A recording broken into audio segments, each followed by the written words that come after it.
Shoot, shoot, shoot, shoot, shoot, shoot, shoot, shoot, shoot, shoot,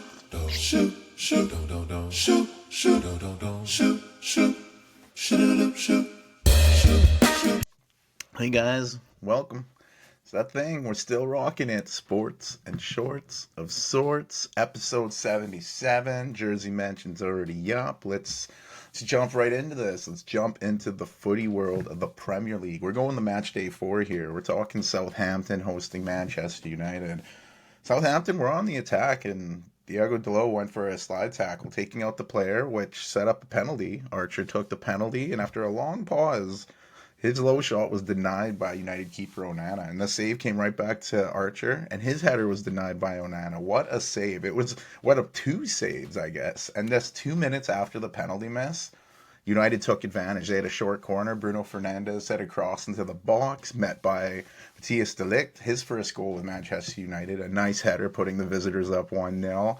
Just 6 minutes after that opening goal, Marcus Rashford would try a shot from distance. It swung in, took a big bounce in the box for striking the post and going in, doubling United's lead. Southampton keeper Aaron Ramsdale, he didn't really get a good look at it. He was screened by De Ligt, and the goal counted. And just 8 minutes after Southampton had a chance to take a lead with a penalty, they were down 2-0. That's the way footy works sometimes. The score could have been worse, but Aaron Ramsdale made big saves for Southampton. In the second half, things didn't get easier for Southampton after a very harsh challenge by Jack Stevens. He took out Alejandro Garnacho, and it looked to be yellow, but VAR said, no, that's a red. High studs, late, dangerous. He was out of the game, and Southampton had to play a man down. And just after the 86th minute, goal scorer De Ligt would get subbed out for Casemiro, who's been under a bit of fire in Man U, and he had that disastrous game against Liverpool, where he was kind of the culprit of 2 Liverpool goals. But he got involved in the final goal in this match. Man U was running the time down. Casemiro found out his perfect pass met Garnacho. Boom, 3-0. Big win for Eric Ten Hag's side. You got to think if Archer just would have hit that penalty earlier, even the rebound, what could have been. But that's the way the cookie crumbles, they say. Liverpool came into their match with Forest, winners of 3-3, while Forest were coming in undefeated as well, picking up a win and 2 draws to start the season. The home side started the game on fire, looking for the match's opening goal. Luis Diaz would strike the post early for Liverpool, and they had some other great chances, either missing the net or getting their shots stopped by Forest keeper Matt Sells. He played great.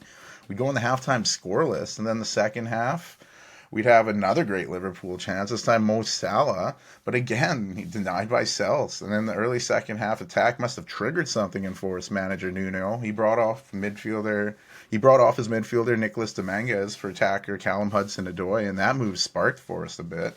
Chris Wood had a decent shot on net, their only real decent shot, but soon after, both teams made more changes, and we'd see some magic from those Forest substitutes.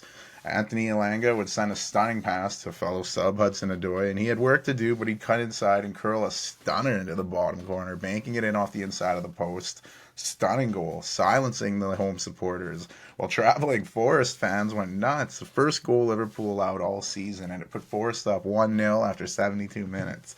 Despite Liverpool dominating possession, looking for that equalizer, finishing with 70% of the ball, they just could not get that goal. And huge moment for Nottingham Forest. They'd hold on for that win. First victory at Anfield in top division football in 55 years, going all the way back to 69.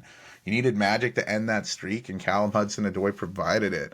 Forest remain unbeaten on the season, adding a win to go with their other draws.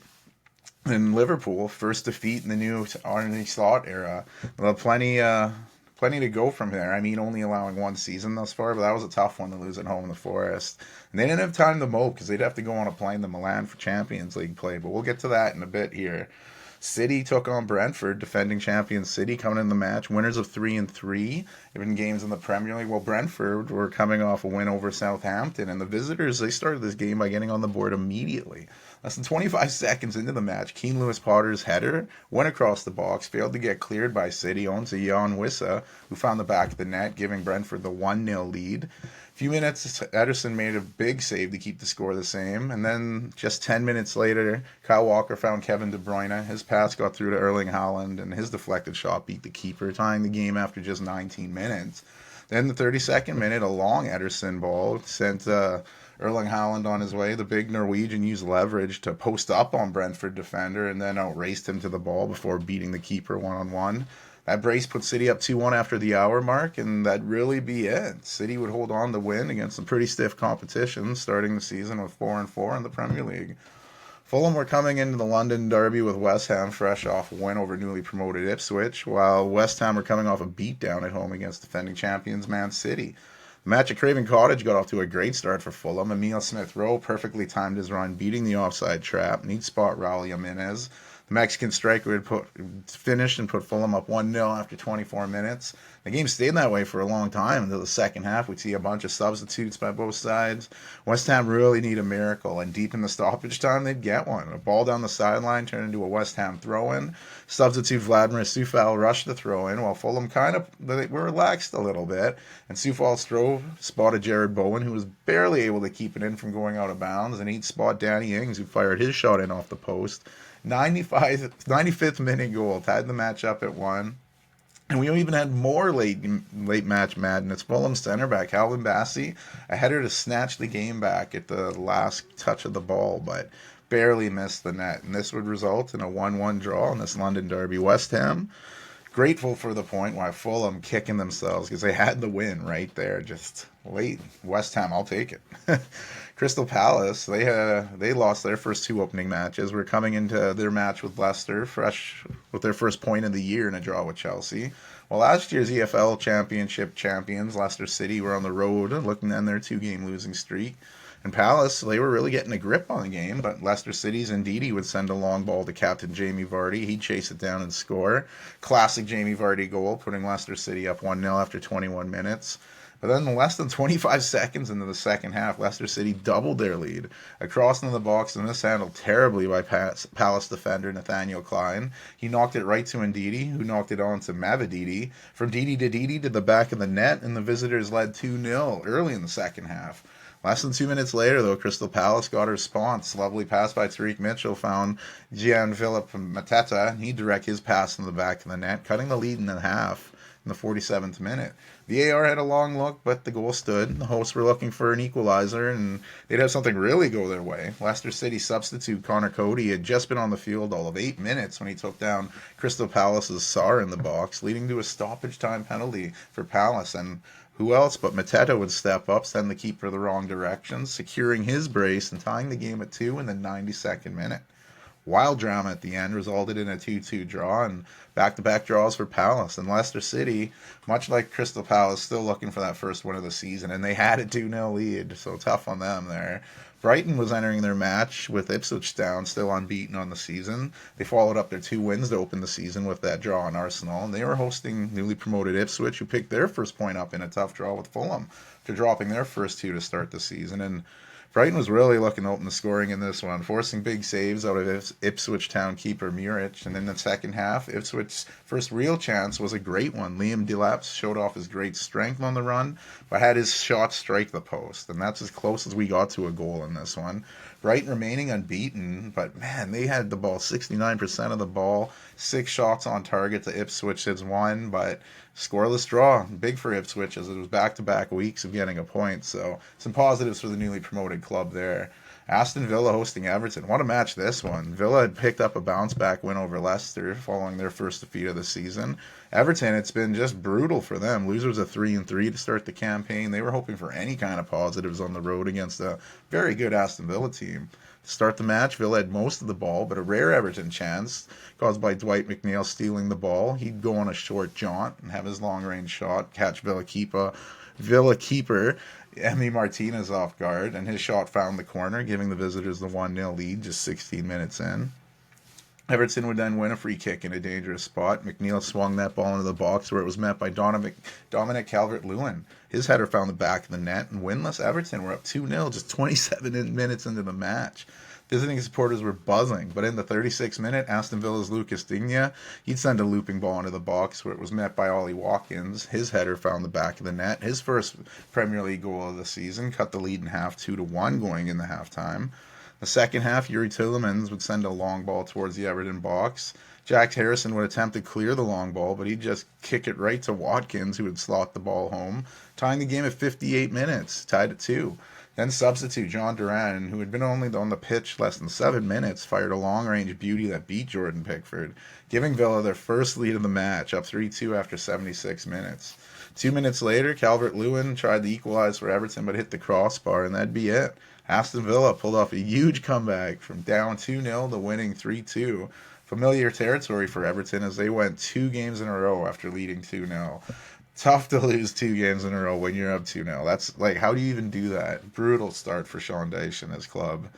Bournemouth and Chelsea. Bournemouth were coming into the match undefeated, picking up their first win in the match in the season. Picking their first win of the season in the match against Everton. Chelsea were fresh off a draw with Crystal Palace. Both keepers were making big saves in the first half. Then just after the half-hour mark, we'd see some drama. Bournemouth were on the attack and get taken down by Chelsea keeper Robert Sanchez. He was issued a yellow, and Bournemouth got the penalty shot. Record signing from Porto, Van Ilsen, would step up and take the penalty. It's the first time someone not named Dominic Solanke was taking a penalty for Bournemouth in 3 years, as he left for Tottenham, and the Brazilian, who's now wearing the number 9, had his spot kick denied by Sanchez, who made up for the foul, keeping the game 0-0. Bournemouth had numerous chances to open the scoring, but Sanchez just played great. In Bournemouth, they had some shots narrowly missed too, but they had tons of chances. And the game stayed tied till the 86th minute when Chelsea substitute, who's on loan from Man U, Jadon Sancho, was making his debut, and he'd spot Christopher Nkunku. He'd fight off defenders before finishing, and Chelsea was up late, 1-0. Bournemouth, their first loss of the season. Jadon Sancho has been hearing it from Man U fans, so it was good to see him on his first appearance with Chelsea pick up an assist on the game-winning goal. And keeper Robert Sanchez for Chelsea, he worked his butt off. He earned that clean sheet. And Bournemouth more than doubled the amount of shots for Chelsea, but failed to even register a point. We had a big North London derby between Tottenham and Arsenal. Tottenham were hosting Arsenal in that big rivalry. They did not like each other. Arsenal was still unbeaten coming into the match, while Tottenham was trying to make up for their first loss of the season at Newcastle. In the first half, it looked like the home side would open the scoring. Tottenham forced Arsenal keeper David Raya into some huge saves. And despite those opportunities, the game went in the halftime scoreless. The second half, Tottenham continued to look the more dangerous side. Then from an Arsenal corner kick, Bukayo Saka would curl it into a very crowded box where Arsenal centre back Gabriel would rise above the crowd and thump it into the net with a header, giving Arsenal the 1-0 lead after 64 minutes. But despite Tottenham looking the more dangerous side, they continued to ramp up pressure, including a Kulusevski shot from distance that went over the crossbar. They just could not score. A massive 1-0 win for Arsenal as the North London stays red. They went into the rivals' house and beat them to remain undefeated. 3 wins and 1 draw for Arsenal to start the season. And now back-to-back losses in the Premier League for Tottenham, who found themselves 10 points behind Arsenal on the table after 4 matches played. Wolves were hosting an unbeaten Newcastle team. Wolves lost both of their opening matches before drawing with Forest before the international break. Newcastle, as just mentioned, had beaten Tottenham going into that break, and Newcastle had more of the ball and nice efforts in this one. They strike the post, though, and they continued their attack, but were dispossessed, triggering a Wolves counter-attack. And what an attack. The on-loan from Celta Vigo, Jorgen Strand Larsen, would show off his strength, fighting off defenders before sending a low, hard cross into the box, right into the pass of João Gomez, who dummied the ball, but letting it go through his legs to Mario Lemina, who'd find the back of the net, and the crowd went nuts. It was a really nice goal. That opening goal put Wolves up 1-0 after 36 minutes, and he celebrated by howling like a wolf. Very fitting. And Newcastle looked to answer, but Wolves led going into halftime. Early in the second half, Wolves almost doubled their lead, and it would be Strand Larsen striking the post. And that was big, as moments later, Fabian Schär would try his luck from distance, and it would take a brutal ricochet off former West Ham defender Craig Dawson, going off his head into the back of his own net, tying the match at 1 after 75 minutes, and just 5 minutes later, Newcastle completed the comeback. Substitute Harvey Barnes would hold on the ball before cutting in and finishing a wonderful curling shot from outside, putting Newcastle ahead in the game for the first time in the 80th minute. They went from facing a loss to earning a victory in like 5 minutes. A wild comeback victory for Newcastle. They remained unbeaten on the season, while more disappointment for Wolves in the Premier League on that one. But I won't dive too deep into the Premier League table, as with the date of this episode airing, the table's changed a bit. So we'll have a propaganda during episode 78. We'll go with the Bundesliga here for Matchday 3 action, and you had Dortmund hosting Heidenheim. Dortmund were coming into this game still unbeaten, winning at home in their season opener, but could only muster a draw on the road against Werder Bremen. They were back at home hosting Heidenheim, a side that won both of their matches to open this season. So there's some big excitement coming into this one, and just 11 minutes into the match, Kerem Adeyemi would spot Daniel Malen. The Dutchman would fire his shot with enough power to go through the keeper into the net, giving Dortmund the 1-0 lead just early in the match. And 6 minutes later, Dortmund would show off their dangerous counterattack with goal scorer Malen going on a run and finding Julian Brandt, who laid it perfectly off to Adeyemi. He finished clinically, doubling the host lead just 17 minutes in. Heidenheim had produced goals in their first two games, and this game would be no different. The 39th minute, Omar Traore would send a cross on the Barks, where Puringer split the defenders and head the ball into the net, cutting the lead to 2-1, giving the visitors some hope, but only for 2 minutes when Julian Ryerson would go on a run before sending a cross into the box where striker Garassi would dummy it, leaving it for Adeyemi, who'd score a first half brace, putting Dortmund up 3-1 in the 41st minute. Dortmund took that 3-1 lead in the halftime and looked to add a fourth when Sabitzer found the back of the net, but there was a hand call on the build-up, and it was disallowed, which was big, because after some more substitutions, we'd see a goal in the 74th minute, and this time from Heidenheim. While on the attack, they'd get taken down in the box by Nicolas Sule, resulting in a penalty, and Maximilian Brennig would step up and deliver, scoring goals in back-to-back matches for Heidenheim. He'd cut the lead to 3-2, and as stoppage time was approaching, Sule was trying to make up for giving up a penalty by going on the attack. And while he was battling for a header, the ball struck a Heidenheim arm in the box, resulting in a penalty for the hosts, and Omri Chan would step up and softly kick his shot down the middle, beating the keeper and clinching the 4-2 win in stoppage time. Thrilling game where Dortmund remained unbeaten on the season, while Heidenheim suffered their first loss in 3 matches. You had Freiburg opening their season with a win, but lost their second match of the season to Bayern Munich. They were visiting Bochum, who had lost both of their matches to open the season and still hadn't scored yet in the Bundesliga season. They'd get that goal just before the halftime whistle. A low driving ball into the box was met by Myron Boadu. The on-loan Dutch striker from Monaco would score that elusive first goal for Bochum, giving the visitors a 1-0 lead going into the halftime break. But just before the hour mark, the hosts would tie the game up. A lovely pass by Vincenzo Grifo set up Junior Adamu, who would score a lovely goal to tie the game up after 58 minutes.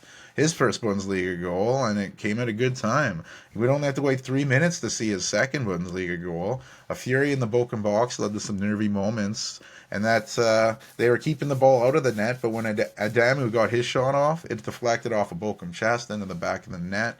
A massive brace for Adamu in less than 3 minutes, and visiting Bochum had thoughts of a win, but in less than 3 minutes they found themselves down 2-1. Freiburg substitute Lucas Holler scored a one-on-one with the keeper, but VAR disallowed it for offsides, and Freiburg would hold on for the 2-1 win, getting back to their winning ways. While Bochum, 3 straight losses to start the season, but at least they can say they scored in one of them. Wolfsburg avenged their opening match loss with a bounce-back victory over newly promoted Holstein Kiel. They were hosting an Eintracht Frankfurt side, who also avenged their opening season loss with a win over Hoffenheim. Both teams looking to continue their winning ways. It'd be the visitors who opened the scoring.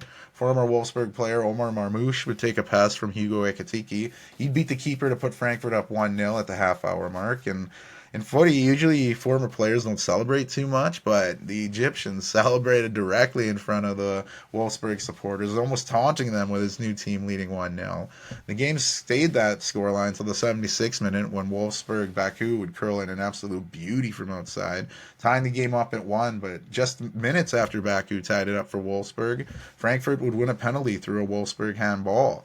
And who else but Omar Marmouche would step up and deliver from the spot, beating the correctly guessing keeper, putting his Frankfurt side up 2-1 in the 82nd minute. Wolfsburg pushed for that equalizer but couldn't find the second goal, and the visitors held on for the 2-1 win. Marmouche and Frankfurt win their second in the row, while Wolfsburg go back to the drawing board looking for that second win of the season. Mönchengladbach were coming off their first win of the Bundesliga season. They were hosting winless Stuttgart, and the visitors got off to a fantastic start. Jamie Luling had a nice shot that forced a save out of Mönchengladbach keeper Jonas Omlin, but Dennis Undav was the first to the rebound, and the German forward found the back of the net, giving Stuttgart the 1-0 lead after 21 minutes. And the hosts would respond in quick fashion, forcing 2 big saves out of Stuttgart keeper Alexander Nubel, but moments later the ball came to Alassane Pli on a cross, and he'd find the back of the net, tying the game at 1 after just 27 minutes. But in the process of scoring, Plea would get hurt and have to get subbed out in the match. Game stayed that way going in the second half, and we'd see another goal in the 57th minute.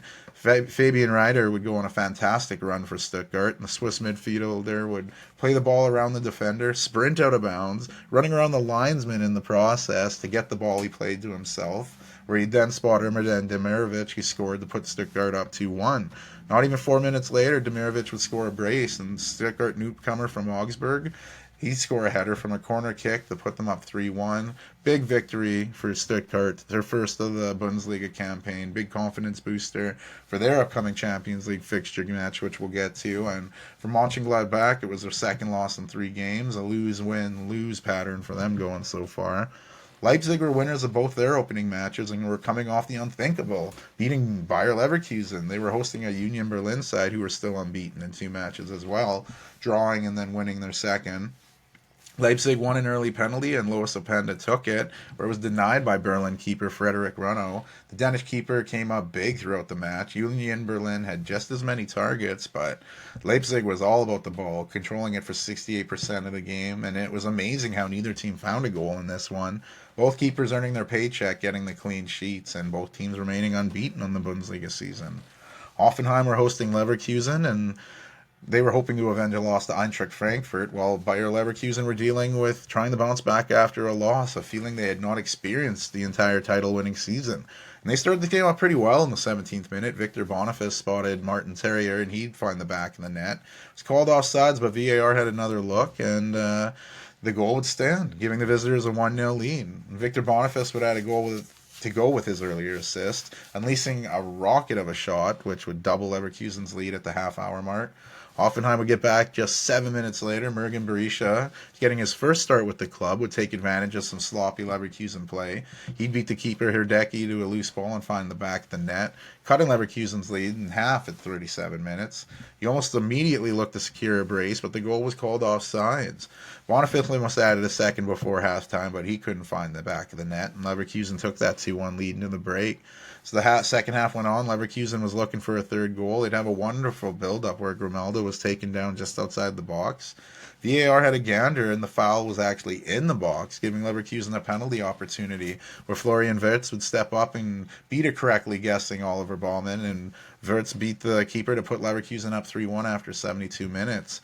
The onslaught didn't end there. Just 3 minutes after the third, Leverkusen put the icing on the cake with a fourth. Victor Boniface absolutely embarrassed the Hoffenheim defenders before blasting another shot home. His brace gave Leverkusen the 4-1 lead, and that's how the match ended. Leverkusen responded to that first loss in a long time with a win that looked more like the club we watched last season. That's how they wanted to play, getting some momentum going into their Champions League fixture. And back to the drawing board for Hoffenheim, as it's been 2 straight losses for them in the Bundesliga. Newly promoted Holstein Kiel knew they were going to be in for some trouble coming in the Matchday 3 fixture with Bayern Munich. They were losers of both of their opening matches, while Bayern Munich were winners of both of theirs. And it took just 15 seconds into this match for Jamal Musiala to find the spot and score, putting Bayern up 1-0. And just 7 minutes later, Harry Kane would double the lead after a dreadful giveaway. Bayern didn't stop there. Another 6 minutes would pass, and the pressure caused an own goal when Musiala's pass with pace hit Holstein Kiel's Nikolai Remberg going into his own net. And 13 minutes in, Bayern were up 3-0. We go a half hour without another goal until Harry Kane curled in his shot to give Bayern 4-0 lead going into halftime with his brace. And in the second half, Canadian Alphonso Davies forced a big save out of Holstein keeper Timo Werner, but the ball bounced right to Michael Elise, who smashed the ball in, giving Bayern a 5-0 lead after 65 minutes. The home crowd would finally get something to cheer about when substitute Pušas would send a cross in to fellow substitute Armin Djigovic. His header beat Neuer, putting Holstein Kiel on the board and ruining Neuer's clean sheet along the way. Harry Kane completed his hat-trick with a stoppage time penalty, securing the 6-1 thrashing for Bayern Munich. So they picked up their third win in as many matches, while in the contrast, Holstein Kiel had 3 losses in 3 games. The hosts Augsburg were coming off their first loss of the season, hosting newly promoted FC St. Pauli, who were losers of their first 2 matches, still looking for their first goal in the Bundesliga. In the first half, we'd produced a lot of action, but no goals. But just minutes into the second half, the home side would open the scoring. Ball finding its way to Marius Wolf. He'd curl a lovely ball into the back of the net, putting Augsburg up 1-0. A lovely first goal with the club, with the new signing from Dortmund. And not long after the hour mark, Frank Onyeka would send a wonderful cross in the box where Philip Tizzi scored, and Augsburg led 2-0 after 66 minutes. But only 8 minutes after going down 2-0, St. Pauli would score their first goal since promotion. Short quarter led to substitute Eli Assad sending a dangerous ball into the box, which was met by Carlo Bucafa. His 74th minute goal cut the Augsburg lead in half to 2-1. Visitors looked to equalize but left themselves exposed, and Augsburg substitute Yusuf Kabadai would go on one-on-one with the keeper and put it through the keeper's legs. His first goal with the club secured the 3-1 win for Augsburg. Another tough loss for St. Pauli, but hey, at least they have a goal now to put on their table. Unbeaten Mainz, who picked up 2 draws in their 2 matches, were hosting Werder Bremen, who were also coming in the match unbeaten with 2 draws in 2 matches. Visitors were coming out looking for an early first goal, putting pressure on Mainz and forcing keeper Robin Zettner into a big save. Soon after, Bremen would get fouled in the box, leading to a penalty chance, and Marvin Duksch would step up and beat the keeper from the spot. His first goal of the Bundesliga season put Bremen up at 1-0 after just 8 minutes. Amory almost equalized for Mainz, but his long-distance shot struck the crossbar. And not long after that attempt, Mainz would equalize for real when Bremen keeper Zetterer went to catch a cross into the box, but collided with his own defender and spilled it right into the path of Mainz' Jae-Sung Lee, who put it into the back of the net. And this match was tied at 1 after 27 minutes. The game stayed that way going into the second half, and at the 1 hour mark, we'd get some drama.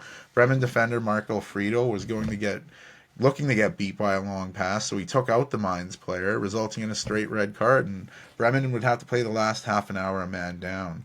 But it didn't seem to bother the visitors, as just 9 minutes after going a man down, Romano Schmid would spot substitute Derek Cohn. The on-loan defender from Galatasaray would find the back of the net, putting Bremen up 2-1 after 69 minutes. And Mainz, with the man advantage, looked for the equalizer, but it just never came. Big 2-1 win for Werder Bremen as they grabbed their first of the season, while Mainz suffered their first loss of the Bundesliga campaign.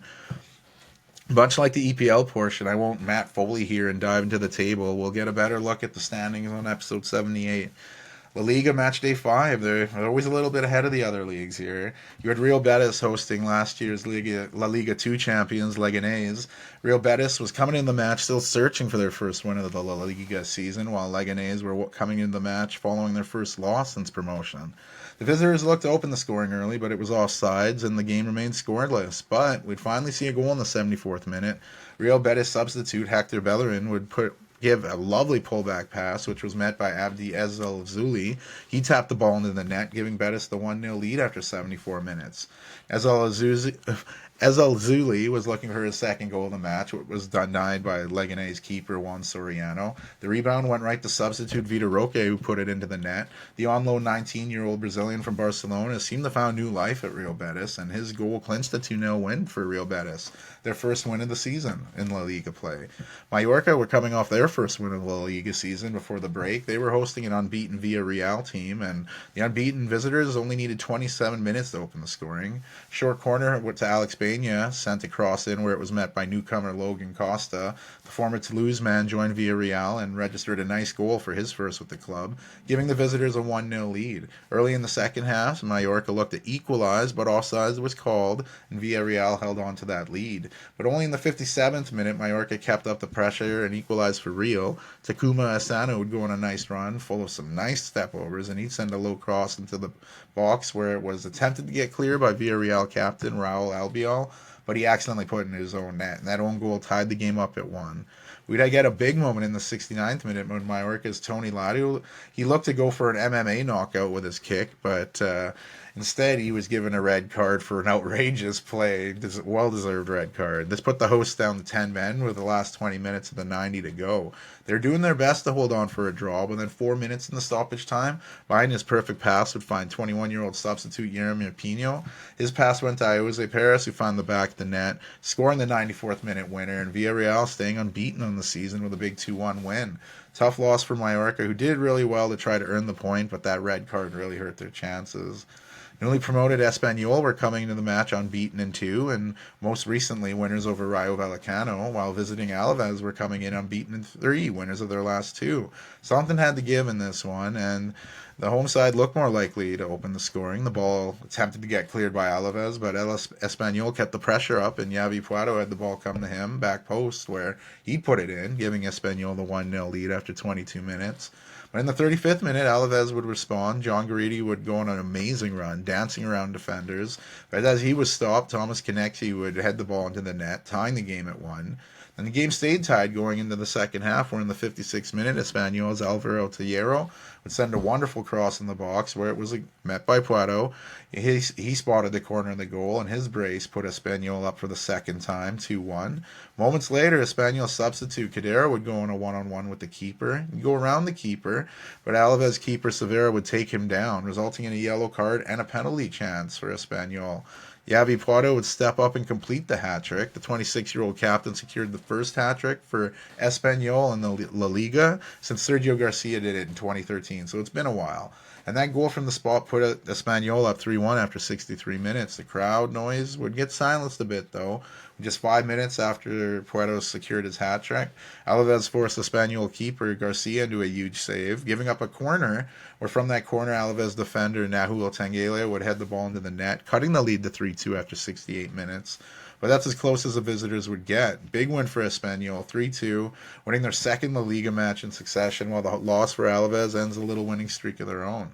Sevilla was desperate for their first win of the season, 2 draws and 2 losses. It's not the start they were looking for. They were hosting Getafe, who were coming in the match with 3 draws in 3 matches. Sevilla was definitely looking the team to open the scoring with some great chances, but Getafe kept them on their toes after hitting the post early. Then the home side did open the scoring. Pedrosa's cross would find Jesus Navas. He'd blast his shot into the back of the net, going through the keeper's hand on the way, giving Sevilla the 1-0 lead after 23 minutes. Getafe looked to equalize just after the hour mark, but the goal was offsides and they still trailed.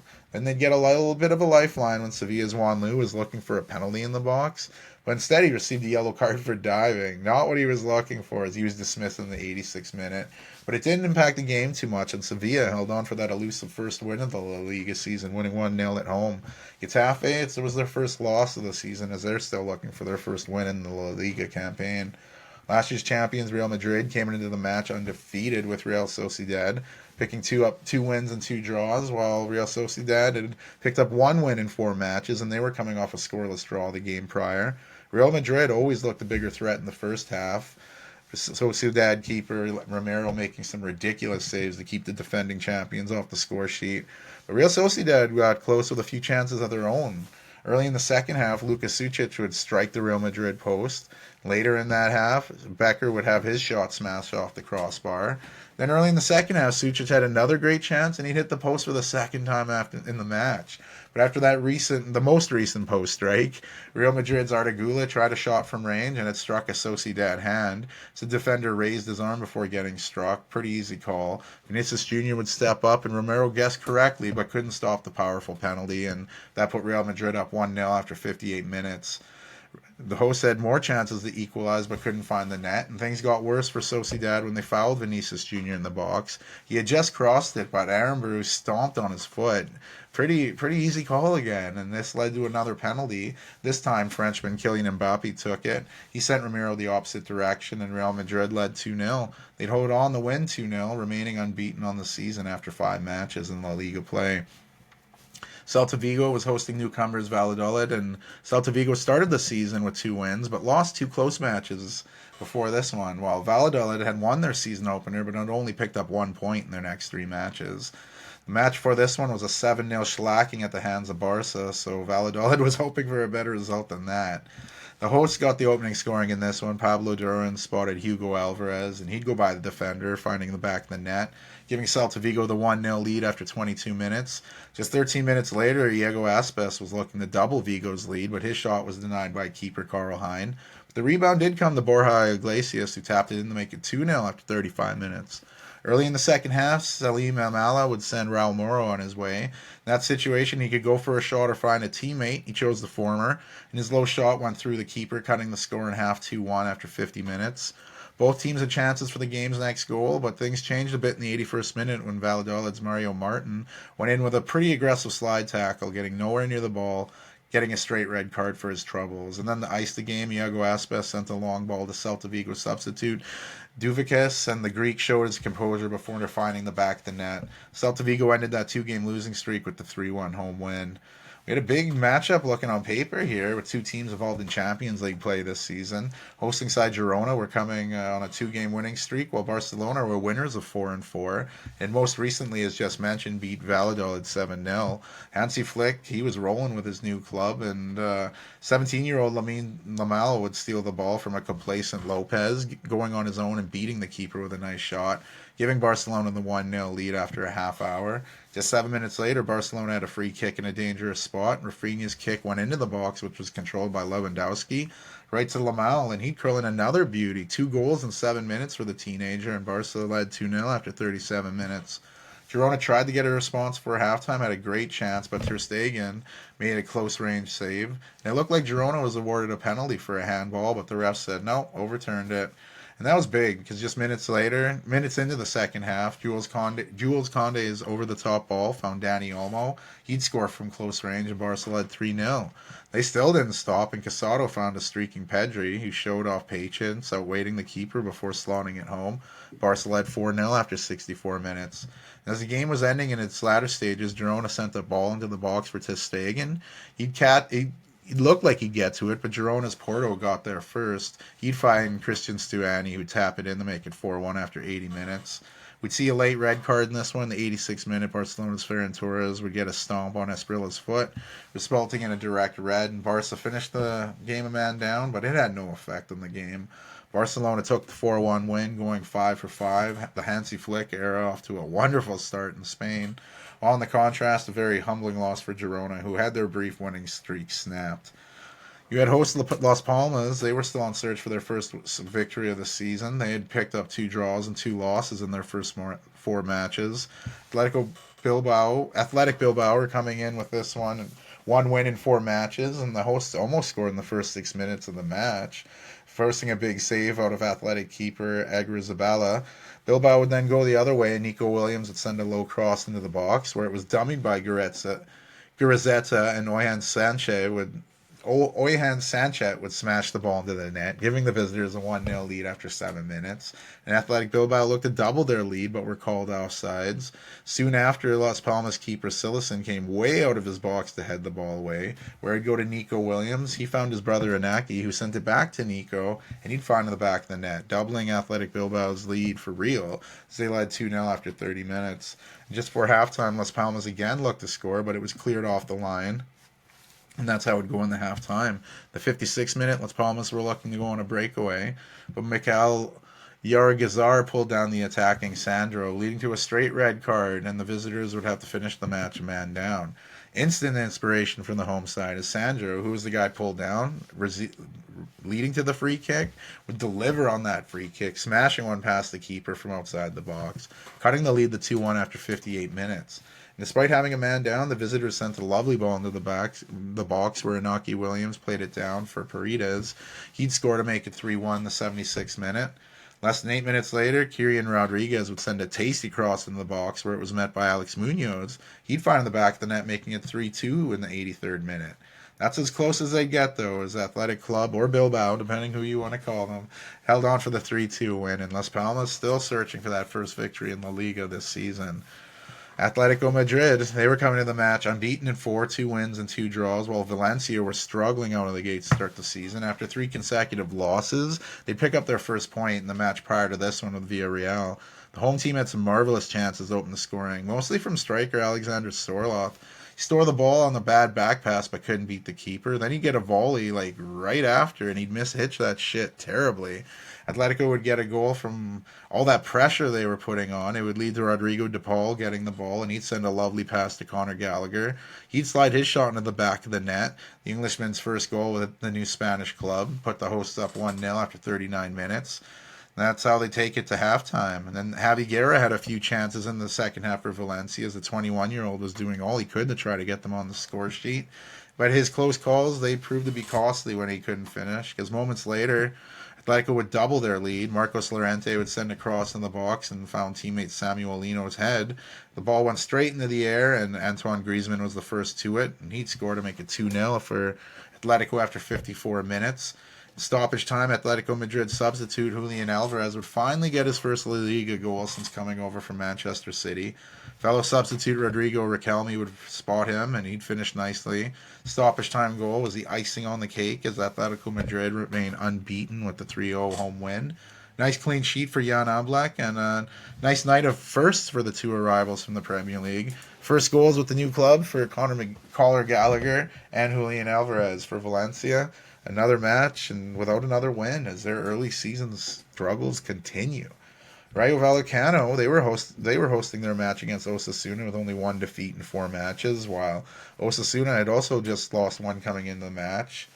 But they were fresh off a victory over Celta Vigo in their last match. The visitors in this game, they look fantastic to start getting great chances. We see a wonderful strike by Raul Garcia. He'd fire a bouncing ball into the back of the net, beating the keeper with a shot. And Osasuna led 1-0 after 27 minutes. But that opening goal seemed to jolt the home side awake. They started getting much more of the ball and would equalize just 5 minutes into the second half. Abdul Mumin would have the ball at a very tight angle, but he'd unleash a rocket that went in off the crossbar. Tying the game at 1 after 50 minutes. Rayo Vallecano kept their foot on the gas. In the 66th minute, they take the lead for their first time of the game. Pep Chavarria would have a lovely pullback pass that went to the path of Andre Recchio. His wonderful strike beat the keeper, and Rayo Vallecano were up 2-1.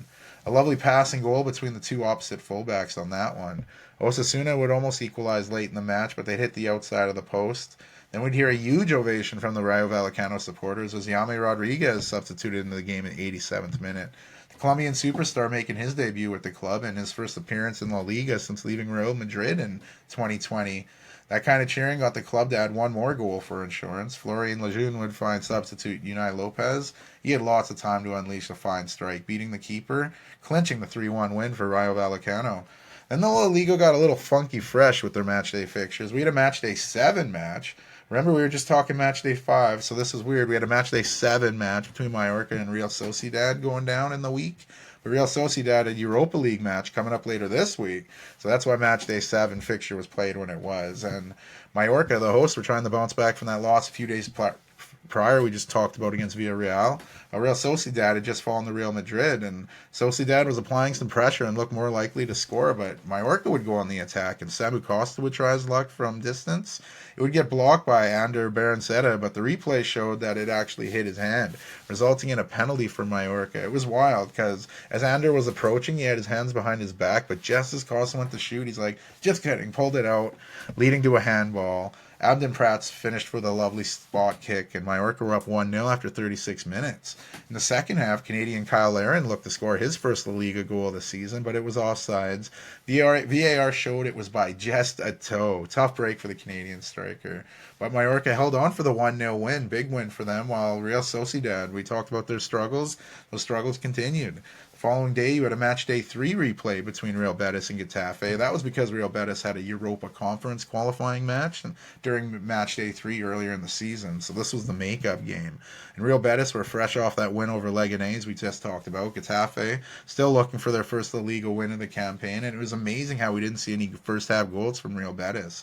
So much pressure from them, and they just couldn't score. But in the second half, that pressure continued, and Getafe's keeper, David Soraya, was making big-time saves to keep them off the sheet.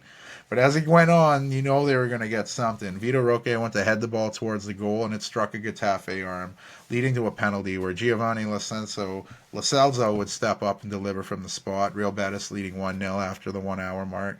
Minutes later, Getafe had their best chance of the game from a corner kick, but Real Betis keeper Rui Silva made a big save. Not long after that save, Vito Roque showed off some strength as he kept possession, but as he did get knocked down, the ball came to Lo Celso, who found the back of the net with a nice strike. It was deflected en route, but it was a beautiful shot, and his brace doubled the lead for Real Betis after 74 minutes. Frustrations were building for Getafe, and their new manager was given a red card in stoppage time. It almost inspired the club, though, as they'd score from a corner kick soon after. Moro Mbare's header would find the back of the net, and it was suddenly 2-1 after 93 minutes. Well, that was as close as Getafe would get. Now losers of 2 in a row and still haven't found that first win in La Liga. For Real Betis, it's back-to-back wins for them, so they're feeling pretty good. The very next day, we'd have the last of our midweek random La Liga schedule changes. Another match day 7 fixture, this one between Leganés and Athletic Bilbao. Leganés played on that date because Bilbao's Europa League commitment. Leganés were coming off that loss to Real Betis, their second in succession, while Athletic were coming in fresh off that win over Las Palmas. And the home side was so close to opening the scoring in this one. Some close calls and big saves by Athletic Bilbao, Aguirre-Zabala. And the visitors almost had an own goal early in the second half, but were saved by their own post. Not long after, Athletic Club's Danny Vivian had a half volley that took a greasy deflection before beating the keeper. The keeper was heading for the save, but the deflection had the ball go on the opposite side of the net. The visitors were up 1-0 after 65 minutes. Just minutes later, a long-range free kick into the box found on loan from Dortmund striker Sebastian Haller, and his header beat the keeper, but VAR showed the former West Ham man was offside. The goal was disallowed, and Athletic Bilbao still led 1-0. That was big, because moments later, visitors doubled their lead. A perfectly weighted cross by Gorzabal met Inaki Williams. He finished clinically for his first goal of the La Liga season. Athletic Bilbao up 2-0, and that's the way the game would end. Both teams had chances, but they'd each hit the post, and Athletic Bilbao picked up the 2-0 win. It's 3 losses in a row now for Leganés, and with that funky La Liga schedule heading in the Matchday 6 weekend with more weekday games, we'll act like a visit to IKEA and we'll just check that table out later. We'll go to the Serie A for Matchday 4. You had newly promoted Como, still looking for their first win in Serie A. Bologna were in a similar situation, still looking for their first win, except they weren't newly promoted. They were a team that is contending in the Champions League and trying to move on without former manager Thiago Motta. The home side got off to a perfect start in this one. Patrick Catrone would look to try a low pass in the box, but it ricocheted off Bologna defender Nicola Cassel into his own net. 5 minutes in, Como had that 1-0 lead. And there'd be no more goals in the half, but early in the second, Catrone would chase down a long ball, cut inside, and unleash a rocket of a shot. Beautiful goal. VAR's like, was that offsides? But the communication issues weren't working, so they weren't talking on headsets. They were busting out the cell phones, chatting the shit, and they're like, you know what? That's a good goal. Goal stood, and Como led 2-0 after 53 minutes. They were laughing. The home crowd's loving it. But Bologna were really pushing to try to get back in this game. And then in the 70th minute, Tommaso Pobega would unleash a thunderous shot, nailing the post. And then the game stayed 2-0. But they kept their foot on the attack and got their first goal finally. Jens Odgaard would try a shot from long range. It was blocked, but ricocheted into the path of substitute Santiago Castro. He'd fire the ball into the net, cutting the lead to 2-1 after 76 minutes. And just after the game entered stoppage time, Bologna completed the comeback. Goal scorer Castro spotted fellow substitute, 20-year-old Englishman Samuel Illing Jr. He curled a stunner in the corner of the goal. On-loan striker from Aston Villa secured his first Serie A goal to tie the game in the 91st minute. A huge goal that saved the point for Bologna. Cesc Fabregas' side will be kicking themselves for not walking away with that first win of the season. The tie still works out for both teams, I guess, as they're both looking for that first elusive win in the Serie A campaign. Both clubs between Empoli and Juventus were coming in undefeated, both fresh off draws. Empoli's start a little more surprising than Juventus, but the visitors always looked a little more dangerous throughout, forcing Empoli's Colombian keeper Devis Vazquez into some big-time saves. And Empoli had some big chances to try to steal it late in this one, too. But the game finished a 0-0 draw. Juventus owned 66% of the ball, but got to give it up to the keepers, who both played well, earning their clean sheet in this one. AC Milan were coming into their home match against newly promoted Venezia, still looking for their first Serie A win of the campaign. In 3 games, Milan had picked up 2 draws and a loss, while newly promoted Venezia picked up 1 point in 3 games, and they were looking to be in some trouble heading into the San Siro. It took 90 seconds for the host to open the scoring. Teo Hernandez was on a tight angle. After getting a sick pass from Rafael Leao, he'd beat the keeper, Jesse Jordan, through the legs, putting Milan up 1-0, and the host would stay in attack mode. From a Christian Pulisic corner, Fofana would score with his knee, finding the back of the net to double the Milan lead after just 16 minutes. Venezia keeper Jordan made a save, but on the rebound, he went to knock it away, instead tripping Milan's Tammy Abraham, leading to a penalty where Christian Pulisic would step up and bury it from the spot. And Milan led 3-0 after 25 minutes. Minutes later, Rafael Leao would get taken out in the box, earning another Milan penalty. This time Pulisic let Tammy Abraham take it, and he'd score. Milan were up 4-0 after 29 minutes. Venezia looked to score in the 70th minute, but there was a foul on the build-up, and VAR said no goal. That'd be it for scoring, and despite Milan having tons of opportunities and 62% of the ball, it ended in a 4-0 game here, so Big time win for Milan as they really needed a win. Genoa, they were hosting Roma and looking to bounce back from their first loss of the season to Verona. Roma was entering the match winless in three, two draws and a defeat to start the Serie A campaign. The visitors were really pushing for the opening goal. 20-year-old Nicolo Pisilli would force a big save out of Genoa keeper Pierluigi Galani, but the rebound bounced to Roma's new arrival from Girona, Artem Dovbyk. His first Serie A goal put Roma up 1-0 after 37 minutes. It was initially called offsides, but VAR got involved and they counted it. So Roma had some more chances to increase their lead, but Galini was massive for Genoa, making big-time saves. And then in the last 15 minutes of the match, Genoa started cranking up pressure, forcing Roma's Emil Svillar into some great saves. Roma's manager, Daniel De Rossi, was given a red card in stoppage time. He was given a yellow card earlier and then received his second. And almost immediately after his dismissal, Genoa would send a cross in from Oliveira. It was met by the head of Conny de Winter. His header found the back of the net, tying the game in the 96th minute. Added time on added time saves the point for Genoa. For Roma, it was crushing. So close to 3 points on that first win of the season, just to lose at Lake. And that's only the fourth time in club history that Roma have failed to pick up a win in their first four Serie A matches.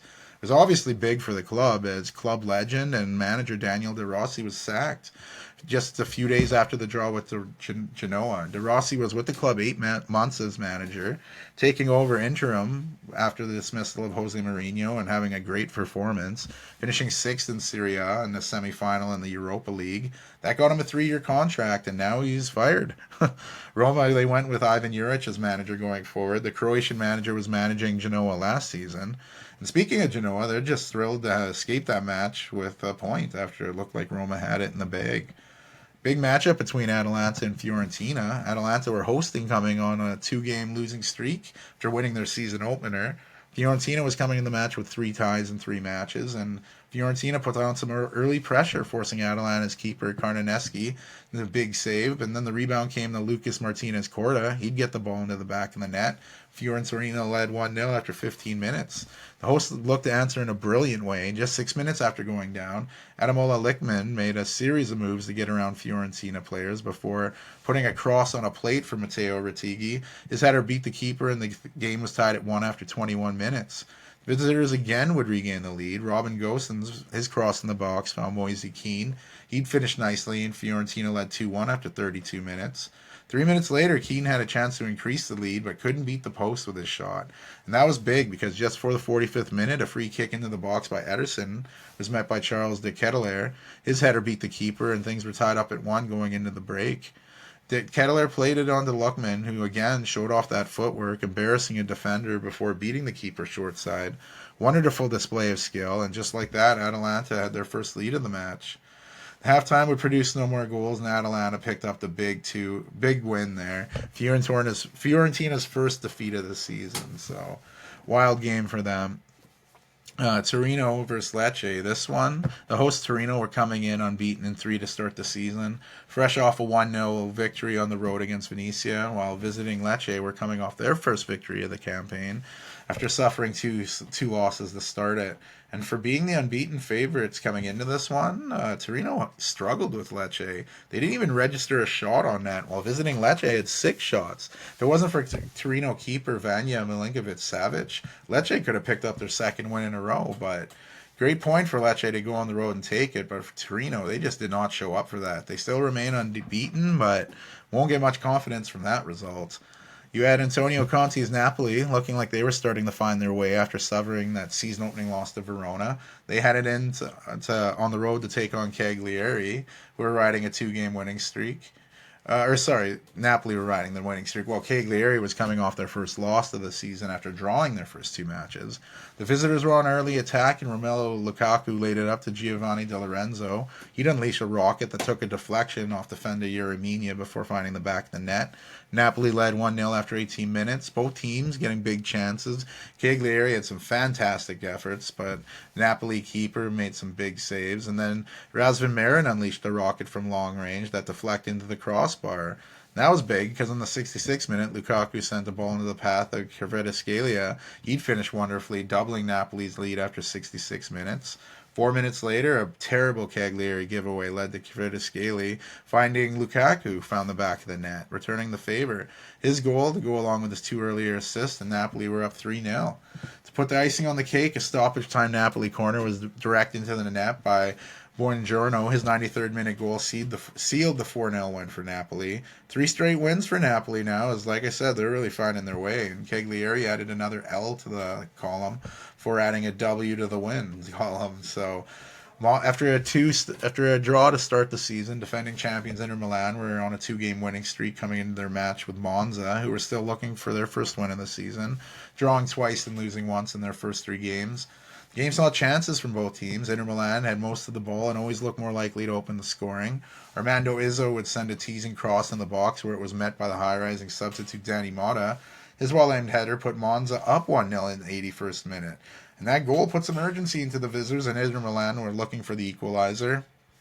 In the 88th minute, just 7 minutes after Monza's goal, Carlos Augusto's deflected low cross would find its way to the back post, where substitute Denzel Dumfries would find in the back of the net.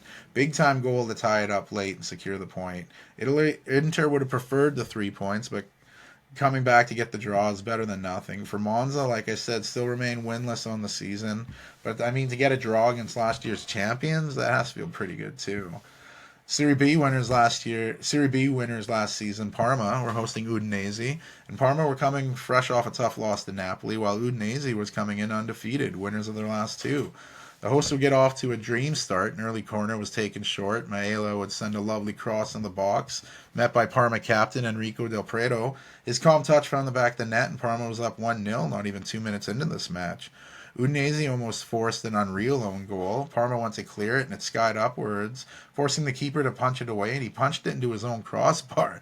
That could have been an all-time gaffe, but they avoided it. And it was huge, because in the 43rd minute, RG Young Bonnie showed off an immaculate one-touch, setting up a toe poke to hit the post on the way in. And that gave Parma a 2-0 lead just before halftime. Udinese, whatever they were set at halftime, something must have worked, because not even 5 minutes into the half, Camara would send a lovely cross to Lorenzo Luca. His header beat the keeper to cut the lead in half at the 50-minute mark. Then the 68th minute, another great ball in the box headed towards goal by substitute Keenan Davis. The Englishman's header may have gone in, but Florian Thauvin smashed it in just to be safe, giving the Frenchman the goal and tying the match up at 2. 73rd minute, we'd have a game-changing moment. Mandela Kita, who was making his debut with Parma after joining from Antwerp, picked up his second yellow card, leading to the 73rd minute dismissal, and Parma would have to play the last 17 minutes of the 90 a man down. The extra man advantage was starting the show for Udinese, and they'd score via the same method they used for all their goals. Nice cross in the box was headed down by Davis, where substitute Jurgen Ecklenkamp forced a big save out of Parma keeper. But the rebound came back to Thauvin, who pounced on the rebound, his second of the match, and Udinese led for the first time in the match, 3-2 after 77 minutes. And that'd be it. What a comeback for Udinese, going down 2-0 in the first half, scoring 3 second-half goals to win 3-2. We've seen some great football of Udinese all season as they remain undefeated. While Parma, it's back-to-back tough losses against some pretty stiff competition. Lazio have done it all this season, a win, loss, and draw with AC Milan in the match prior, leading into their home match against Verona, who are also on a roller coaster here, starting the season off beating Napoli 3-0, only to lose the Juventus 3-0, but then bounce back with a win over Genoa. So Lazio didn't know who they were going to face here when Verona came to town, and the home side did not take long to open the scoring. Zaccagni would send a ball to the on-loan striker from Salernitana, Bulia Dia. He had work to do, but worked it and found the corner of the net, putting Lazio up 1-0, first 5 minutes into the match. But it took less than 2 minutes for the visitors' response. Pass came to Grigoris Castanos, who showed deft touch, one touching into the path of on loan from Benfica striker Kasper Tengsted. He'd get the ball and finish clinically, and we were tied up at 1 just 7 minutes in. Lazio almost regained the lead with a long-distance strike by Pavella, but he was denied by keeper Lorenzo Montipo. Lazio kept that pressure up, and in the 20th minute from a corner kick, Zaccagni's ball was met by Valentin Castellanos, giving Lazio the 2-1 lead. We'd get no more goals over the next 70 minutes of the match, and Lazio held on for the big 2-1 win. Verona they battled, but they were outplayed by the home side. And as mentioned regarding the other European leagues in this podcast, there's been a lot of movements in the standings as of this recording. So we're just going to looking at the table for another date. And we go to France, where Saint Etienne, they were hosting Lille, and it looked like a very busy schedule for Lille coming in. They were playing not the regular starters in this match, taking on newly promoted Saint Etienne, and Lille were beaten up pretty big by PSG before the break, and they had lots of guys going on international break, while Saint Etienne were coming in off a beatdown by Brest before the break. So it was interesting to see who would come into this match a little better. And early in the match, Lille keeper Lucas Chevier sent a ball towards half.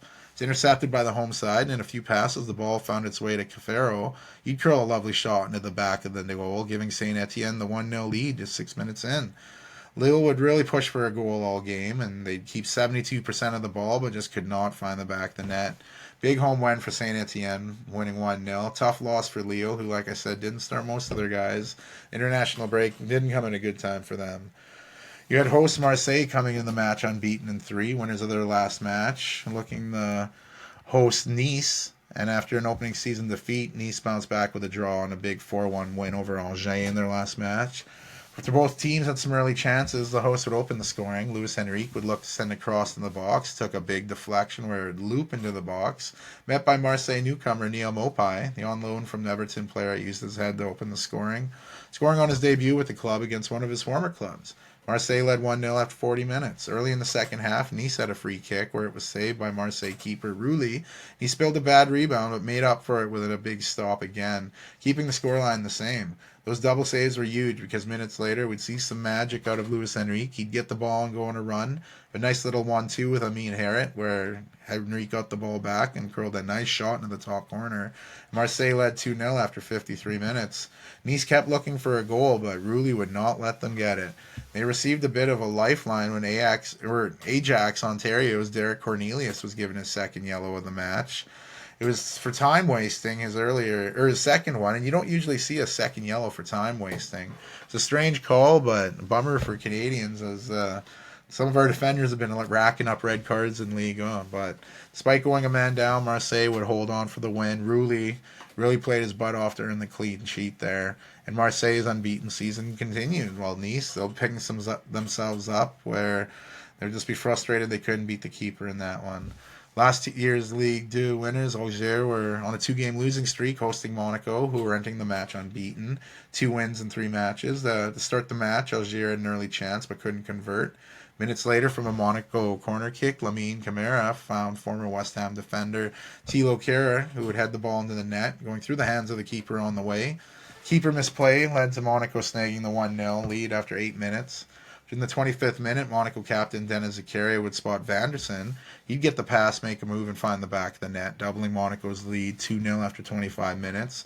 Monaco got more chances, and if it wasn't for Algiers keeper Donovan Lyon, who did make up for that earlier gaffe, letting it get through him, the score could have been worse. And Monaco did get a third goal in the 89th minute, another corner kick. Stopped by the keeper, but Zakaria bounced on the rebound, scoring a goal to go with his earlier assist. Monaco cruised to a 3-0 road victory, remaining unbeaten, while Angers continued their losing streak, which grew to 3 matches. Paris Saint-Germain were hosting Brest in a big matchup of 2 teams involved in Champions League play this season. PSG was entering the match winners of 3-3, while Brest picked up their first one of the season after playing very poor to start the season. PSG came out firing, testing Brest keeper Marco Bizot early. He made 2 big saves on 2 great PSG shot attempts, but it was the visitors that opened the scoring. Brest's Ajorc would have his jersey pulled in the box, and he'd go down, leading to a penalty where Romain Del Castillo would step up and beat Donnarumma, putting Brest up 1-0 after 29 minutes. PSG bombardment would not stop, and again Bizot made some big saves, but there was nothing he could do about a Marco Asensio cross that found a wide-open Ousmane Dembele. The Frenchman had the ball in the net, tying the match up after 42 minutes, and the game stayed squared at 1 for some time, but in the 73rd minute, Hakimi would spot Fabien Ruiz outside the box, and he'd hit it perfectly, curling it top corner with pace, beating the keeper, giving PSG their first lead in the match, 2-1. And just seconds after going ahead, PSG would dispossess Brest and go on a run where substitute Rando Kolomoani would have his shot blocked by the defender, where it bounced to Dembele and he'd find the back of the net. His second in the match put PSG up 3-1, and that'd be it for goals. PSG would win by that same scoreline, starting the season with 4 wins and 4. For Brest, they were in the game, but in a matter of seconds, they just suddenly weren't. Rennes, they were After opening the season with a win, host Rennes were coming into the match losers of 2 in a row, while Montpellier opened their season with a draw and were riding a 2-game losing streak as well. Both teams hungry for some points, and the home team was just a little hungrier. Rennes' Albert Grombach was taken down at the very edge of the box. He'd take the free kick, laying it off for Ludovic Blas, who blasted it in, giving Rennes the 1-0 lead after 24 minutes. Not long after that opening goal, Rennes would add a second. A wonderful cross by Laurens Assignon was met by a leaping Arnaud Caliamundo as his header found the back of the net, and Rennes led 2-0 after 35 minutes. Early in the second half, Montpellier looked to get a goal back after a scrambled finish led to the ball going in, but after a long VAR check, it was determined to be offsides and the goal was disallowed.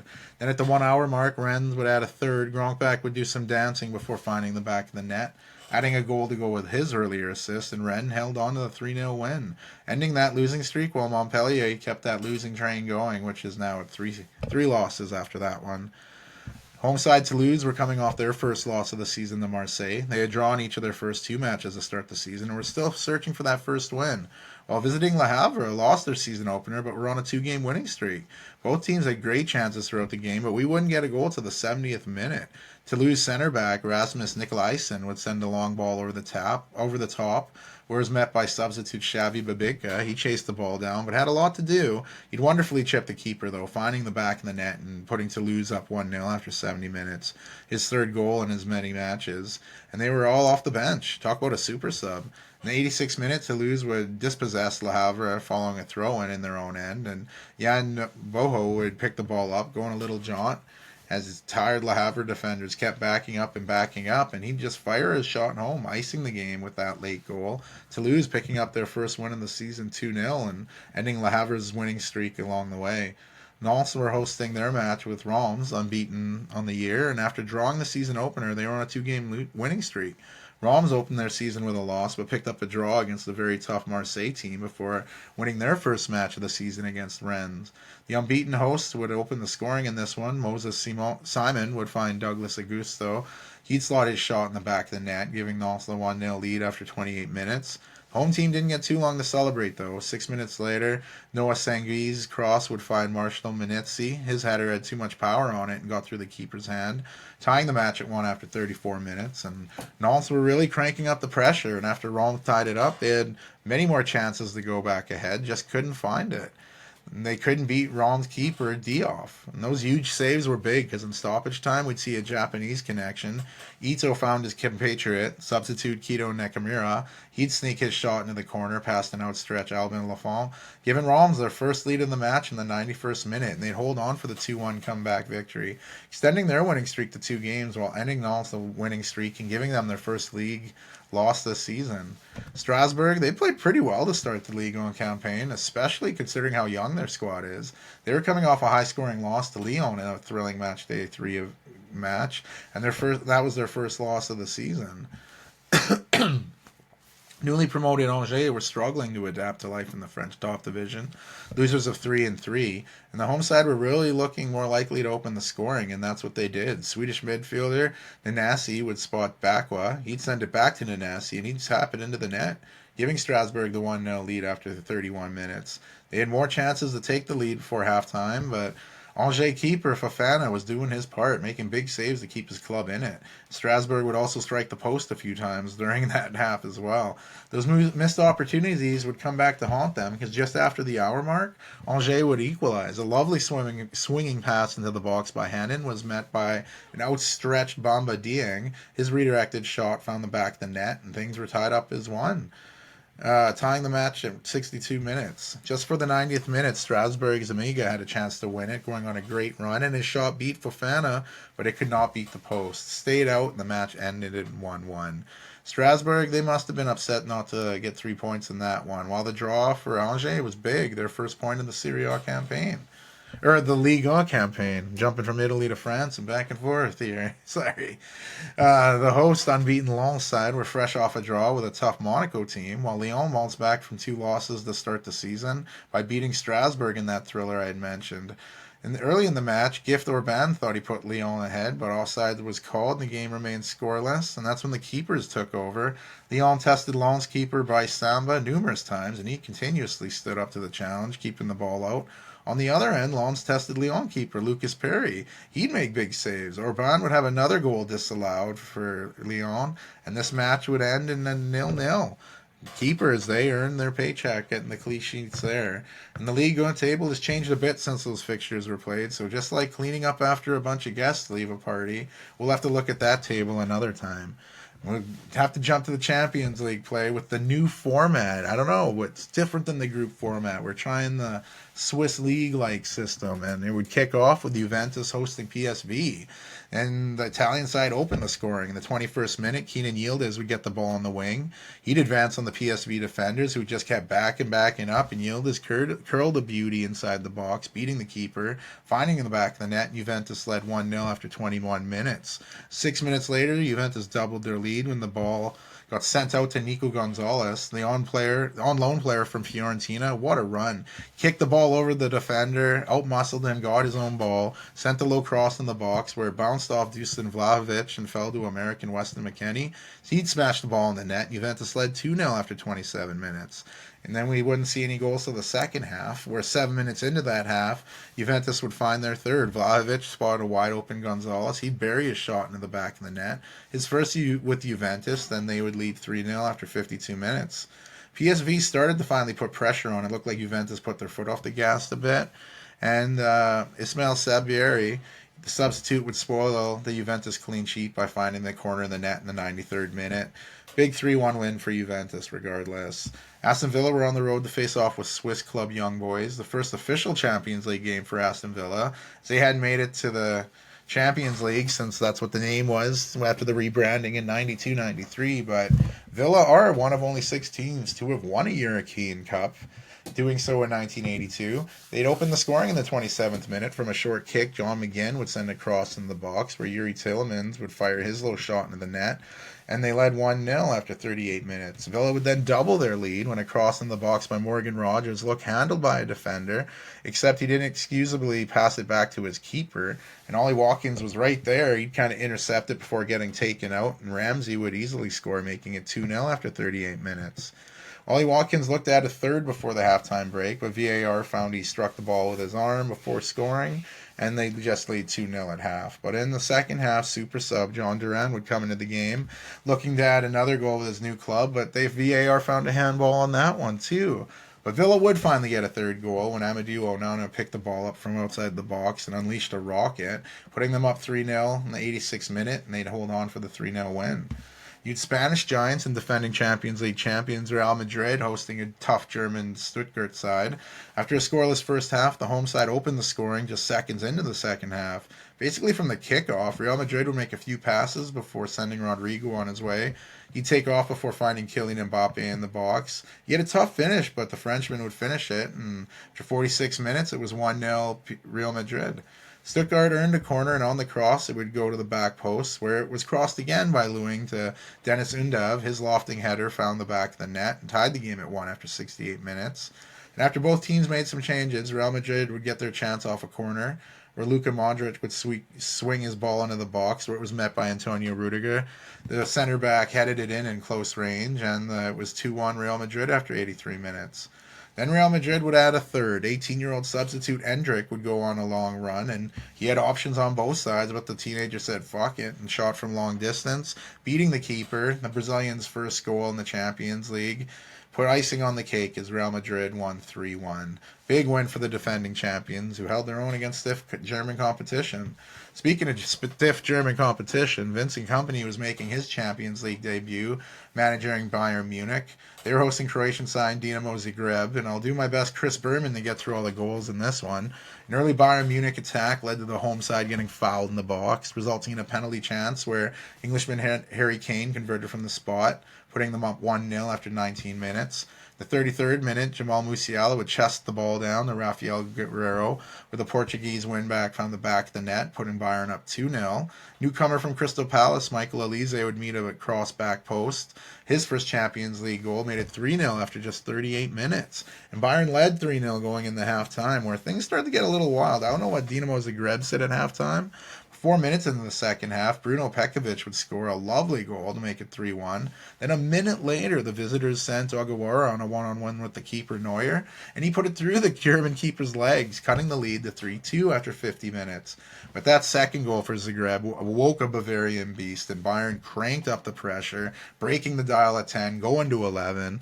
And after they had their initial shot stopped by a Zagreb keeper, Ivan Neftovic, the ball went to Kane. He'd score 4-2, 57 minutes.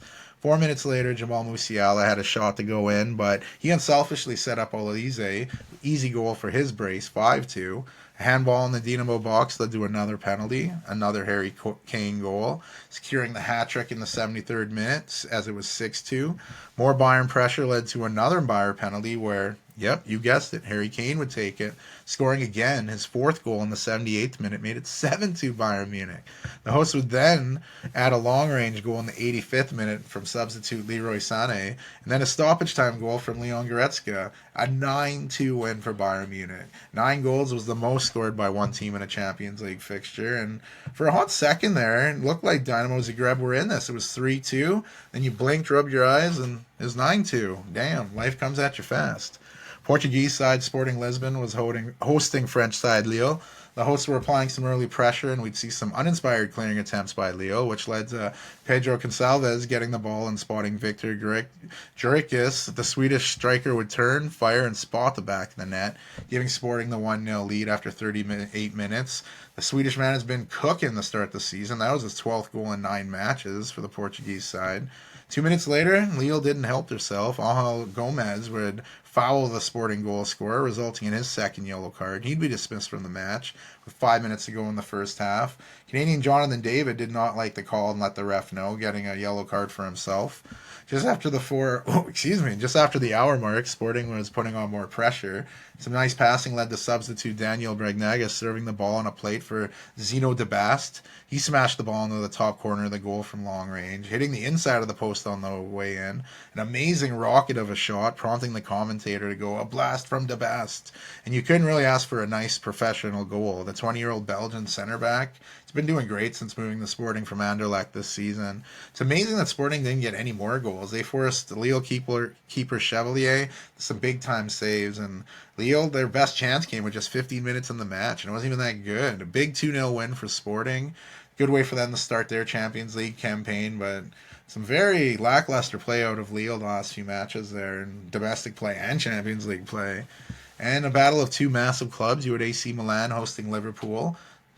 Rematch of those Champions League finals many years ago. The Italian side couldn't have got off to a better start. American Christian Pulisic would pick the ball up before going on a lengthy run. He'd beat Liverpool keeper Alisson with a low shot. That strike put the hosts up 1-0 just 3 minutes in. Liverpool would win a dangerous free kick in Milan territory, and Alexander Arnold would swing in a beauty, which was met by defender Konate. His massive jump got his head to the ball before keeper Mike Maignan, finding the back of the net and giving them the 1-0 lead. As halftime was nearing, Liverpool would get a corner kick, and from that they'd score again. Similar looking to the first. This time Tsimikas would cross it in, and Virgil van Dijk would rise up to head the ball into the net, and Liverpool led 2-1 going into the halftime break. In the second half, Milan had the ball in Liverpool's area, and they'd get dispossessed by Gravenberch, who triggered a Liverpool counterattack by sending a long ball to Cody Gakpo. The Dutch big man would hold off defenders before finding Dominic Szoboszlai. He'd score to put Liverpool up 3-1 after 67 minutes, and AC Milan didn't muster up too much after that, and the comeback went Liverpool's way, going down 1-0 early to winning 3-1 in the end. Huge win for Arne Slot, who was coming off their first loss in the Premier League, we mentioned earlier.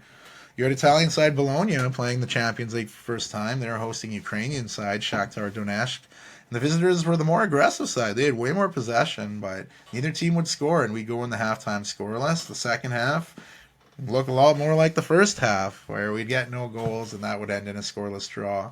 Not the most exciting out of all the Champions League fixtures.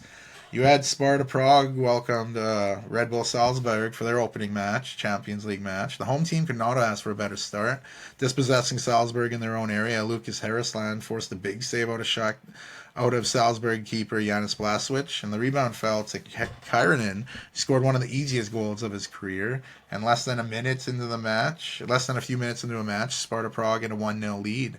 As the first half was nearing its end, Salzburg cleared a ball from their own area that landed around the halfway line, where it was immediately sent right back into the Salzburg area. The long ball seemed to have confused the Salzburg defense, as suddenly Victor Alatanji had himself an open shot. His 42nd minute goal beat the keeper, obviously, and put Prague up 2-0, putting the Prague fans into a fury. In the second half, Salzburg were passing around their own box, and some complacency led to Piakowski coughing the ball up outside the box to Olatanji. He'd take his shot, or he could have taken his shot, but he was patient and found Kazim Lacey, who again showed off some patience before passing the ball into the empty net, putting Sparta Praha up 3-0 after 58 minutes. They'd hold on for the big win, ending a 14-game Champions League winless streak in the process. They had lost 10 and drew 4 in their last 14.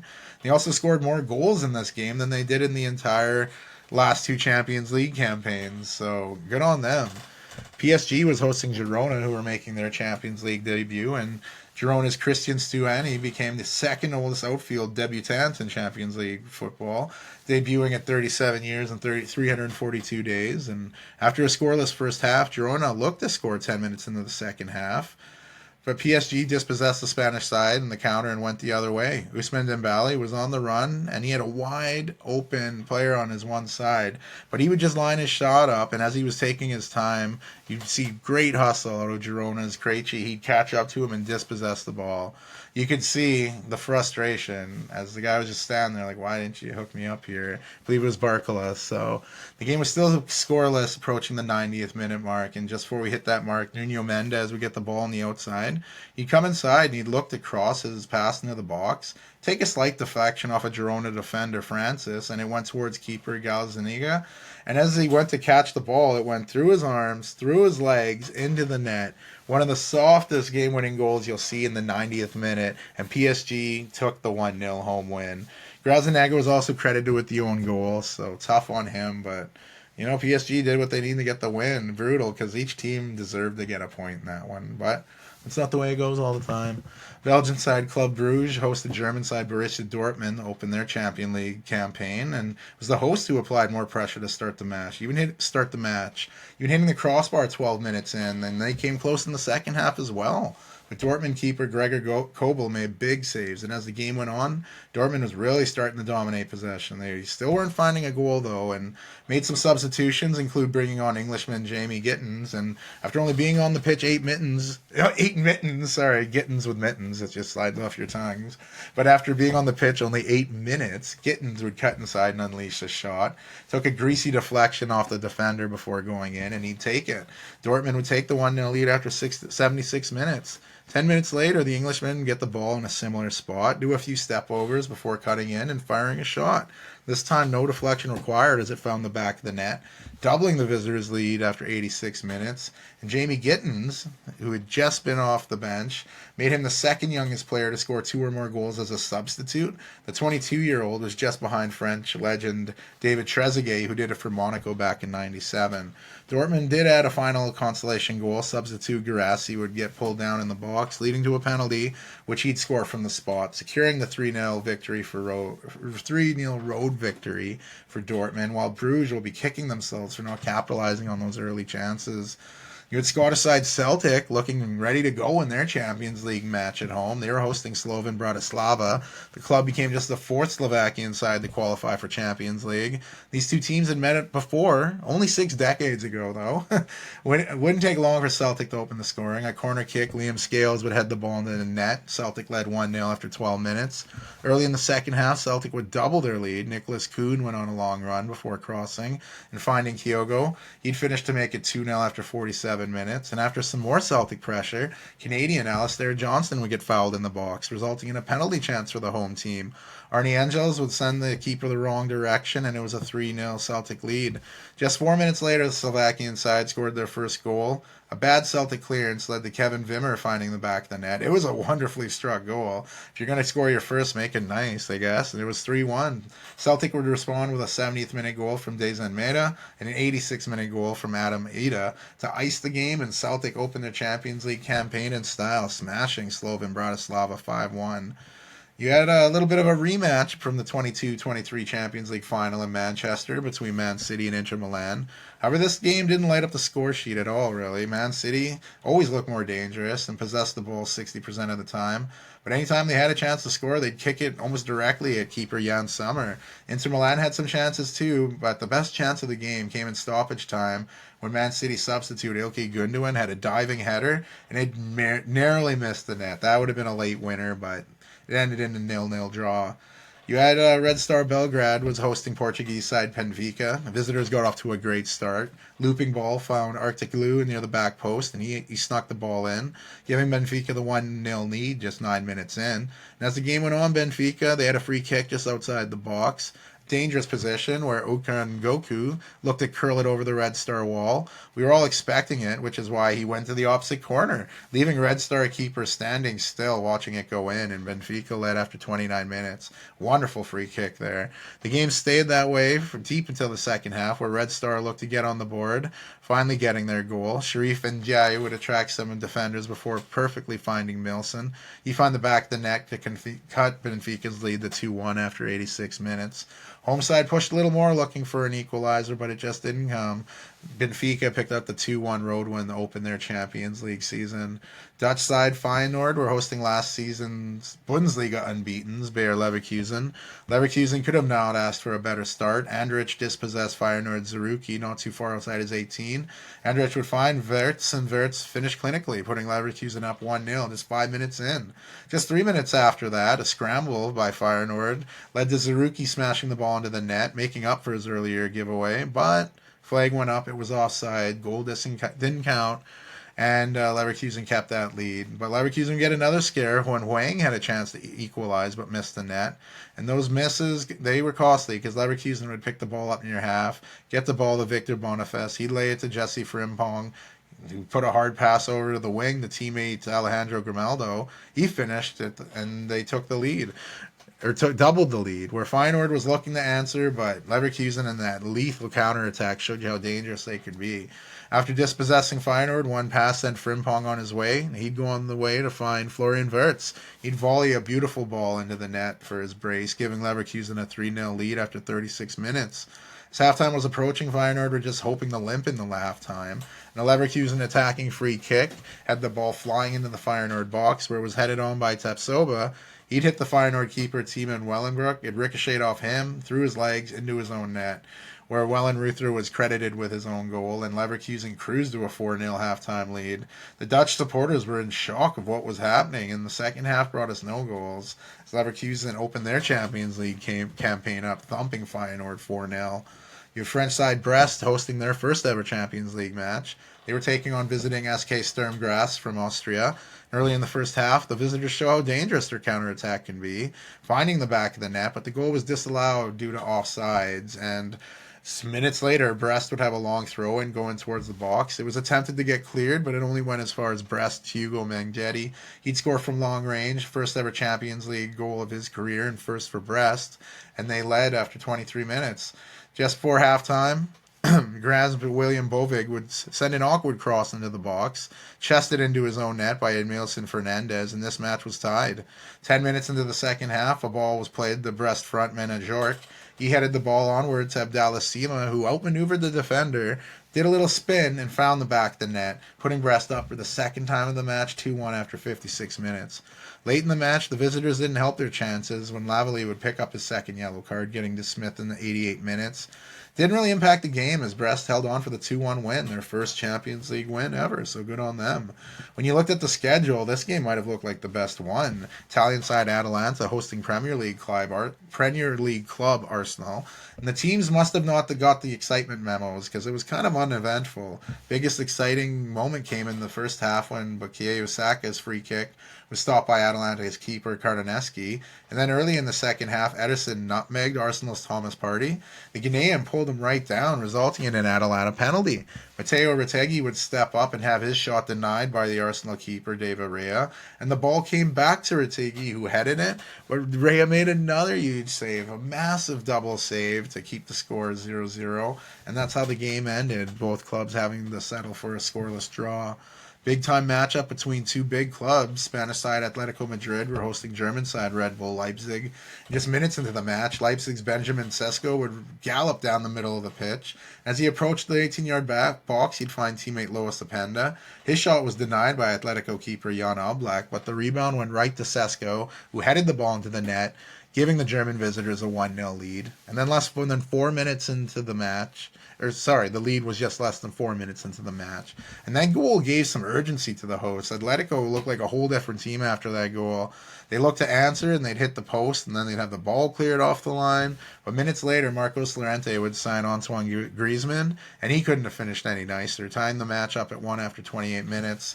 The scoreline stayed that way for some time, and Atletico would get tons of chances. But just before the 90th minute, Griezmann would send a cross into the box where it was met back post by Jose Jimenez. His header found the back of the net, put Atletico up for the first time in the match in the 90th minute.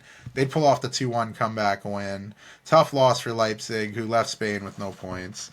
Big-time matchup between Ligue side Monaco and Catalan giants Barcelona. Hansi Flick's first Champions League match managing Barcelona, and he was not happy with how the first goal went down. Barca keeper Ter Stegen had open players to the left, open to the right, but he went down the middle, forcing a giveaway, putting his teammate Eric Garcia in a tough spot. Garcia would be forced to make a foul, taking away a goal-scoring opportunity and resulting in a straight red card, making the visitors play the next 80 minutes of the 90 a man down.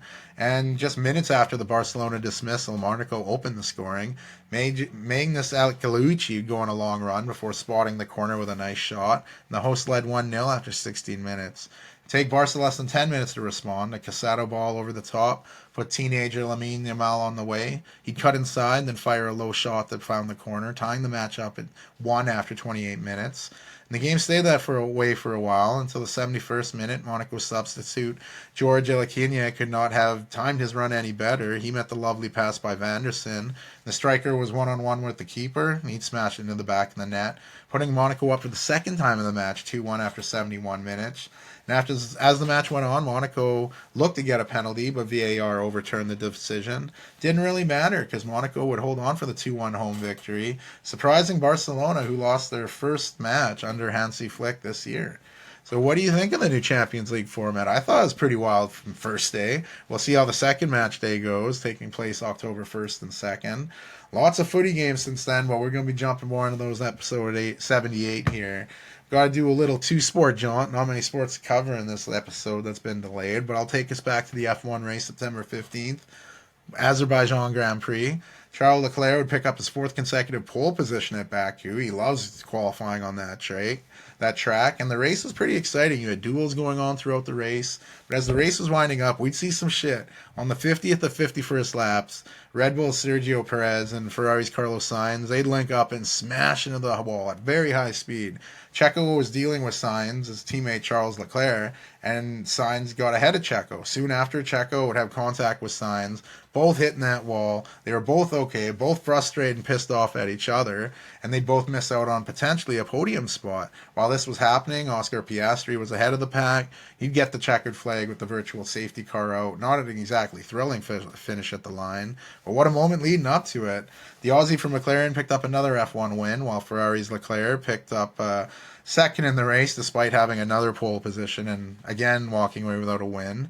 George Russell, he finished third to wrap up the podium. He wasn't really involved in this race at all. He was out of contention, but after Perez and Sainz crashed out, he kind of slithered his way up to the podium. Lando Norris finished fourth with rival Max Verstappen in fifth. So that didn't impact the standings on the driver's side too much, but there's shit going down in the constructors' standings, and being that there's no race for a bit, we'll jump into the Singapore Grand Prix in episode 78 and get you those updated standings. Whew, it's getting wild. And there you have it. Footy F1-based podcast, mostly, for episode 77. And for the short, we're going to keep it pretty short here. We're getting a little long here, and I'm going to let you all into my life where the writing life, the contest. I don't just write sports here, and I don't just enter contests. Sometimes I combine them. The writing and the contest. Entering writing contest. I haven't won yet, but there's some cool short stories out there. I'd like to do one a bit. I've been a little rusty. Been feeling a little under the weather. I haven't got these podcasts up. So it's hard to get back in the writing, but it's good to find these creative outlets. And I've been tabling tables in the European League all episode, but do not table these outlets. If you have a creative thing, if you're not drawing and you want to draw, get out and draw. A lot of times we're too busy to do this shit, so if you feel like you need to write. There's lots of short story contests. Just getting that part of your brain working that you probably ignore. Like me at work, I listen to alarms and radio calls all day. It's nice to tune out and put something on paper, you know? But that's my short. We sticking it real short for this short. But like I said, episode 77's in the book. Little later than planned. This was mostly footy and F1 related. Next episode, we got to talk about the MLB, how it's going down, what Otani's doing, what Judge is doing, what playoff teams are doing. It's going to be a crazy part of the year right now. The WNBA playoffs they're in full swing. My WNBA episode, I feel like I'm George R.R. Martin with the Dragons. You might be like, where the fuck is this? Is this coming? It's coming. Round 1 might be done in the playoffs, but it's there. In my NFL Week 3 recap, that'll be out later. So, Ren City's content's there. Just keep your eyes and ears open. And episode 77, Jersey Mentions, is out. Some really good players in there. So if you haven't checked that out, give it a listen. It's always good to catch up on the peoples that are wearing the numbers and the people that have worn it before. Because without the people before, where would we be today? Anyway, thanks again for tuning in. Ren City on Sports and Shorts of Sorts. Ren City out.